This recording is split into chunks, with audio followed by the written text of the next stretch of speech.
It's JG here, continuing to drill into Sakiko Togawa. We got our second free Avimujica pull today, and if you're trying to decide whether to chase Sakiko, I think she's a great investment. One of the great things about Sakiko is that she has two skills that are extremely valuable, and that fill completely different roles. When an operator can do two things really well, your investments in chasing them and building them go further. Multi-role compatibility is also great for things like integrated strategies, where you draft your operator once, but use them across multiple different battles. So today I want to compare Sakiko against her top competition in two dimensions. First up, let's talk about her S2. The S2 is a toggle skill that lets her switch between physical and arts damage and do consistent damage with either one. This doesn't burst as high as her S3, but is more than twice as powerful in between. This is great as a lane holding skill in non-boss levels and can be mostly AFK. For this, let's compare her against the king of consistency and lane holding, Thorns. Thorns' infinite skill and mixed damage type, plus ranged attacks, have made him a staple in tons of content. The trick with Thorns is that he takes a minimum of 66 seconds to charge up to this level, and that's with permanent target availability. Sakiko, on the other hand, deploys at full power and stays there, with an option to occasionally burst a little higher with Fever. So Thorns has 3 DPS levels: Base, First Skill Activation, and Infinite Skill. Saki has 4, Piano and Organ modes, both with and without Fever. With both characters maxed, Saki's consistent DPS is higher than everything but Thorns' Infinite mode.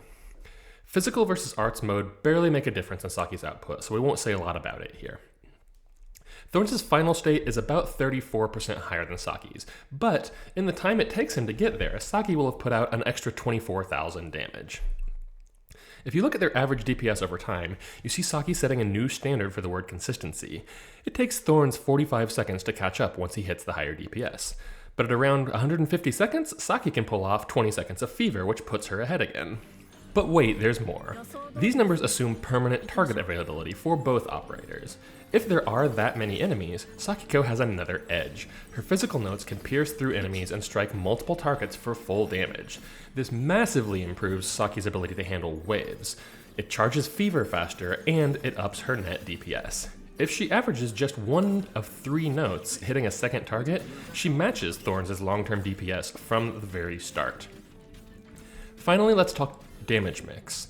Thorns puts out a blend of physical and arts damage that can make him effective against multiple targets. Saki, on the other hand, can toggle between either 100% physical or 100% arts damage, with just a few seconds of downtime between. This is a far superior method of mixing damage. If there's ever a target with high enough defense that Thorns is outpacing Sakiko due to his arts damage, Sakiko could just flip to 100% arts damage and dwarf his output. Finally, let's talk range. Thorns' official range is wider, but Saki's notes can frequently hit targets outside of her advertised range. If you really need to hit an enemy in those corner tiles, he'll be more consistent at it. If you want to hit targets 1 or more tiles further away, only Saki can do it. Damage outside her range isn't particularly consistent, but she will score a few hits there. It's not time to put Thorns out to pasture just yet. His regen talent gives him some extra survivability that help him to hold a lane long-term with no support. So while Sakiko doesn't eclipse him at absolutely everything, she does set a new standard for what a consistent lane holder should look like. And that's just her S2. Now let's talk about her S3. The thing her S3 is good at is pumping a ton of damage into a boss quickly. The comparison we'll use here is Mlynar. Mlynar is an exceptional nuker that shines in any content where you need to bring a big target down. Mlynar can also hit up to 5 targets at once, and with multiple targets, he far outstrips Sakiko's total damage output. That's not what she does well. But if you're using him to pour damage into one high-value target, she's quite competitive. Saki has 2 great attributes here: raw DPS and uptime. She puts out 4 notes per second for a combined 880% of attack. She puts out 187,000 raw damage in a standard 25-second skill cycle. Her raw DPS is 70% higher than his, which is 50% more damage in a skill cycle since his lasts slightly longer. Of course, raw DPS is not really a salient metric here. When you're talking bosses, they rarely have 0 death and 0 res. Mlynar's bigger physical hits, plus a bit of true damage, give him a higher damage efficiency. But with a 50% gap in raw damage, she has a lot of room to be less efficient and still hit harder. Her talent for ignoring defense and res help here. The res ignore is fairly small, and the defense ignore is just a necessary compensation for her weak physical damage per hit. With some reasonable assumptions about note count, given a boss with A rank defense and res, Mlynar achieves 76% damage efficiency to Sakiko's 55%, but Sakiko still comes out 23% ahead for skill DPS. Even at A+ on def and res, she's ahead by 8%, and many bosses have a B or a B+ for at least one of those.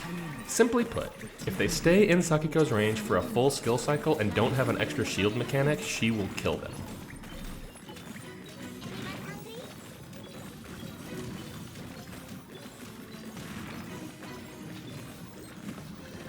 But on top of that amazing DPS, Sakiko has great uptime and cycle time.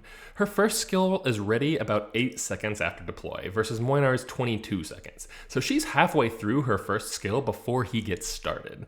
Even if you have to wait an extra 8 seconds for the DP difference to deploy her, she'll still start nuking earlier. Mlynar has an uptime of 40% on a 70-second cycle. Sakiko's uptime is a little more complicated to compute. It's offensive recovery, and although her continuous attacks means it's always charging, her attack speed is variable based on how many targets are in range. Since her module grants 12 attack speed, if 2 or more enemies are within range, it takes between 42 and 45 seconds to charge her skill. The other variable is that her fever mechanic grants plus 20 seconds to her skill time when activated.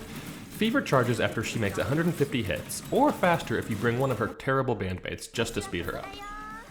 So both her charge time and skill time depend on combat conditions. Her absolute max cycle time is only achievable with a bandmate. If you can charge Fever reliably in the 42 seconds it takes to charge her skill, then her skill lasts 45 seconds on every use, for an exceptional 52% uptime.